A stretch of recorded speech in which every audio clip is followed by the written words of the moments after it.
Okay, तो last video के अंदर हम लोगों ने स्टेमन कंप्लीट करा था। अब हम स्टार्ट करेंगे पिस्टिल। उससे पहले थोड़ा सा रिकैप दे देते हैं। हमें पता है कि एक फ्लावर में 4 वर्ड्स होते हैं, calyx, corolla, androecium and gynoecium.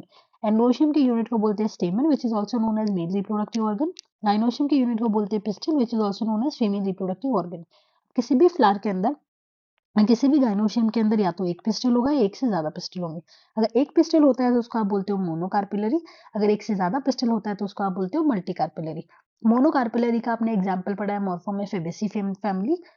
अब बहुत सारी अगर कार्पल होती है या तो वो फ्री रहेंगी, मतलब आपस में जुड़ी भी नहीं है, तो उसको आप बोलते हो एपोकार्पस कंडीशन। और अगर वो आपस में फ्यूज्ड होती है, मतलब वो सिनगेमी करके बैठी है, तो उसको आप बोलोगे सिनकार्पस। ठीक है। एपोकार्पस का एग्जाम्पल इस बुक में 12th की बुक में जो दे रखा है दैट इज मिशेलिया। और जो 11th की बुक में दे रखा है that is lotus and rose. Syncarpous का जो 12th की बुक में दे रखा है दैट इज पेपेवर। और जो दो दे रखे हैं 11th में that is tomato and mustard. ये तीनों एग्जाम्पल आप लोग याद करेंगे।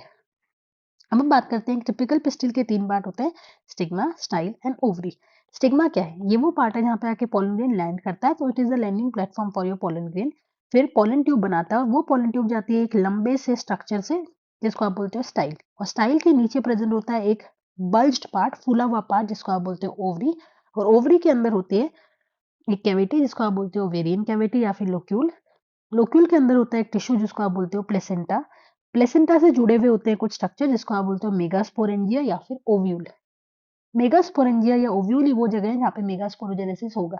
जैसे माइक्रोस्पोरेंजिया में माइक्रोस्पोरोजेनेसिस हो रहा था, वैसे ही मेगास्पोरेंजिया में मेगास्पोरोजेनेसिस होगा। ओव्यूल ही वो चीज है जो आगे जाके सीड बनेगी। तो ovule can be one, it can be many. Many का एग्जांपल हो गया पपाया, वाटरमेलन, ऑर्किड, आप लोगों ने देखा हुआ है, बहुत सारे सीड होते हैं। और वन का एग्जांपल हो गया वीट, पैडी एंड मैंगो।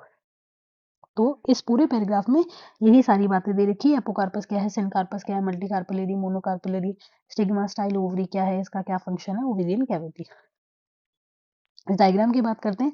अभी मैंने आपको एग्जांपल बताया था कि सिनकार्पस का हो गया पेपेवर और एपोकार्पस का हो गया आपका मिशेलिया। ये डायग्राम में दे रखा है, वहाँ मेन थियरी में नहीं है। ठीक है। फर्स्ट वाला डायग्राम हिबिस्कस का दे रखा है जिसमें डाइसेक्शन हो रखा है। ये पेपेवर है, ये मिशेलिया है जिसमें फ्री है, इसके अंदर फ्यूज्ड है।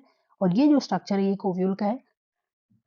ओव्यूल बहुत सारे तरीके के होते हैं, कैम्पाइलोट्रोपस, ऑर्थोट्रोपस, सर्सिनोट्रोपस, हेमियानाट्रोपस। ठीक है। उसमें सबसे कॉमन जो होता है वो होता है एनाट्रोपस ओव्यूल।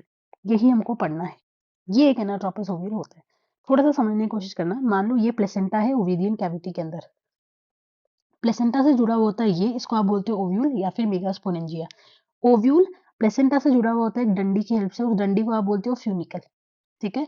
और ये जो डंडी है ये यहाँ ओव्यूल से कनेक्टेड होती है एक स्पॉट से जिसको आप बोलते हो hilum. So hilum represent the junction between your ovule and your this structure that is your funicle. ठीक है। प्लेसेंटा, द डंडी is funicle, this is ovule. Ovule और फ्यूनिकल यहाँ पे जुड़े हुए होते हैं, इसको आप क्या बोलोगे, हाइलम। ठीक है। ये है ovule. Ovule is covered with help of 1 और 2 प्रोटेक्टिव लेयर्स जिनको आप बोलते हो इंटेग्यूमेंट। अगर नहीं होती तो एटेग्मिक, एक होती है तो यूनिटेग्मिक, दो होती है तो बायटेग्मिक, तीन होती है तो ट्राइटेग्मिक। ये बहुत रेयर है, इसीलिए बुक में सिर्फ 1 to 2 लिखा हुआ है। ठीक है। ये लीची में मिलता है। उसका जो थर्ड वाला टेग्मिक इंटेग्यूमेंट होता है उसको आप एरिल बोलते हैं। तो ये वाली बात यहाँ पे दे रखी है। फ्यूनिकल क्या है, स्टॉक है बाय विच योर प्लेसेंटा से अटैच्ड है तुम्हारा ओव्यूल। फिर body of ovule fuses with funicle in the region called hilum, ये बात हमने पढ़ ली। Hilum represent the junction between the ovule and funicle, ये हमने पढ़ लिया। 1 to 2 प्रोटेक्टिव एनवेलप है, इंटेगमेंट ध्यान रखना 1 to 2 दे रखा है, 1 to 3 नहीं दे रखा है। ठीक। अब बात करते हैं थोड़ा सा ओव्यूल की। ये एक ओव्यूल है। ओव्यूल को कवर करती है आपकी इंटेग्यूमेंट, बाहर वाली और अंदर वाली। ये पूरी ओव्यूल को कवर करती है, पर एक पार्ट है जहाँ पे ओव्यूल को कवर नहीं करती है। उस पार्ट में एक छेद रह जाता है, उस छेद को आप बोलते हो माइक्रोपाइल। और ये छेद जिस साइड में है, जिस पोल में है, उसको आप बोलते हो माइक्रोपाइल पोल। माइक्रोपाइल से जस्ट ऑपोजिट जो पोल होता है उसको आप बोलते हो चलाजल पोल। और ये चलाजल पोल आपके ओव्यूल के बेस को रिप्रेजेंट करता है। ओव्यूल के सेंटर में यहाँ पे होता है मास ऑफ पेरेन्काइमेटस सेल जिनको आप बोलते हो न्यूसेलस, जिसमें भर भर के खाना होता है। इसका एक सेल अचानक से बड़ा होगा और बड़ा होके वो आगे बनाता है आपका एम्ब्रियो सैक। सो न्यूसेलस के सेंटर में आपको मिलेगा एम्ब्रियो सैक जिसको आप बोलते हो फीमेल गैमेटोफाइट, क्योंकि it is going to carry your female gamete. अब ये एम्ब्रियो सैक कैसे बना वो अभी हम समझने की कोशिश करेंगे। ठीक। फ्यूनिकल समझ में आ गया, माइक्रोपाइल समझ में आ गया, ये है तुम्हारा हाइलम, माइक्रोपाइल पोल हो गया, आउटर इनर, ये हमने कर लिया कवर। ठीक। आगे बात करते हैं। अब एक प्रोसेस की हम बात करेंगे दैट इज मेगास्पोरोजेनेसिस। माइक्रोस्पोरोजेनेसिस क्या था, माइक्रोस्पोर मदर सेल से माइक्रोस्पोर का बनना। वैसे ही मेगास्पोरोजेनेसिस क्या है, मेगास्पोर मदर सेल से मेगास्पोर का बनना। अब ये कैसे होता है? ओव्यूल के माइक्रोपाइल साइड में अचानक से एक सेल ऑफ न्यूसेलस बड़ा हो जाता है। न्यूसेलस का एक सेल अचानक से बड़ा हो जाता है, उसको आप बोलोगे मेगास्पोर मदर सेल। ठीक, यहाँ पे आते हैं। ये है माइक्रोपाइल साइड, ये है न्यूसेलस। इसका एक सेल माइक्रोपाइल साइड में अचानक से बड़ा हो गया, उसको आपने क्या बोला? Megaspore mother cell. बड़ा सा सेल है, बड़ा सा न्यूक्लियस और डेंस साइटोप्लाज्म है इसके अंदर। ठीक, ये करता है मियोसिस।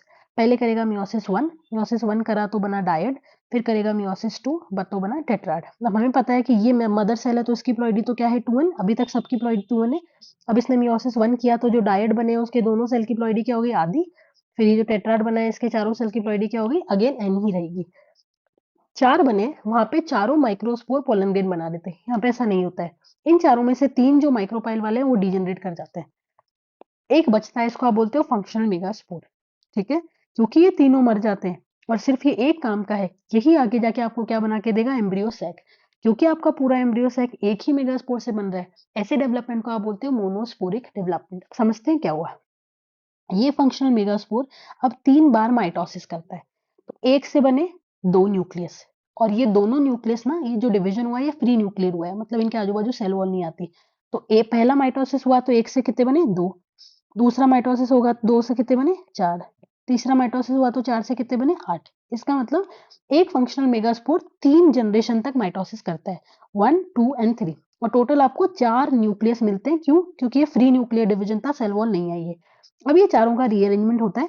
3 पहुंच जाते हैं चलाजल साइड पे, 3 पहुंच जाते हैं माइक्रोपाइलर साइड पे, और 2 न्यूक्लियस आ जाते हैं तुम्हारे बीच में सेल के। ठीक, इनमें से 6 सेल के आजू बाजू सेल वॉल आ जाती है आराम से। कौन से 6? चलाजल के 3 एंटीपोडल इनके आजू बाजू, और तुम्हारे माइक्रोपाइल के 3, 2 सिनर्जिड और एक एग इनके आजू बाजू। तो टोटल कितने सेल हुए? 1, 2, 3। These are antipodals which are present on the chalazal end. फिर ये 2 सेल्स जो फिर माइक्रोपाइल सेल पे होते हैं इनको हम बोलते हैं सिनर्जिड, और ये एक इसको हम बोलते हैं एग जो कि फीमेल गैमीट है, और इन तीनों को मिला के हम बोलते हैं एग अपैरेटस। तो टोटल कितने सेल हुए? 1, 2, 3, 4, 5 एंड 6। एक ये है टोटल आपका बीच का सेल, इसको हम बोलते हैं सेंट्रल सेल। तो total there are 7 cell. Nucleus कितने हुए? 1, 2, 3, 4, 5, 6, 7, 8। So there are total 7 cell and 8 nucleate. This 7 cell 8 nucleated structure here is known as embryo sac. वापस देखते हैं, 3 एंटीपोडल आए चलाजल पे, 2 सिनर्जिड और एक आया तो मेरे माइक्रोपाइल पे। इन तीनों को साथ में हम मिला के बोलेंगे एग apparatus। बीच के सेल को बोला सेंट्रल सेल, और इसके बीच में होते हैं 2 पोलर न्यूक्लियाई। एक चीज जो जानने के बारे में हमको जाननी जरूरी है, एंटीपोडल का काम क्या है? इनमें भर भर के खाना होता है, तो ये खाना वगैरह रिलीज करता है और तुम्हारे डेवलपिंग एम्ब्रियो सैक को दे देता है। ठीक, फिर आता है ये स्ट्रक्चर। तुम्हारे सिनर्जिड के अंदर ऐसे सेल्यूलर थिकनिंग्स होती है जिनको आप बोलते हो फिलिफॉर्म अपैरेटस। फिलिफॉर्म अपैरेटस कुछ कीमोटैक्टिक सब्सटेंसेस रिलीज करती है ताकि पॉलन ट्यूब को गाइड कर सके कि इधर आने का है, क्योंकि इधर फीमेल के मीट है। इसका 2 चीज जो ध्यान रखने की है वो है कि इसका न्यूक्लियस जो होता है वो माइक्रोपाइल की साइड में होता है और वैक्यूल ऊपर की साइड में होता है। रीजन क्या है? क्योंकि यहाँ पे जब पॉलन ट्यूब आएगी वो बर्स्ट करती है, तो अगर वैक्यूल यहाँ पे नहीं होगा तो तुम्हारा ये एग डिस्ट्रॉय हो सकता है। इसलिए हमने यहाँ पे वैक्यूल डाल रखा है ताकि हमारा एग बचा हुआ रहे।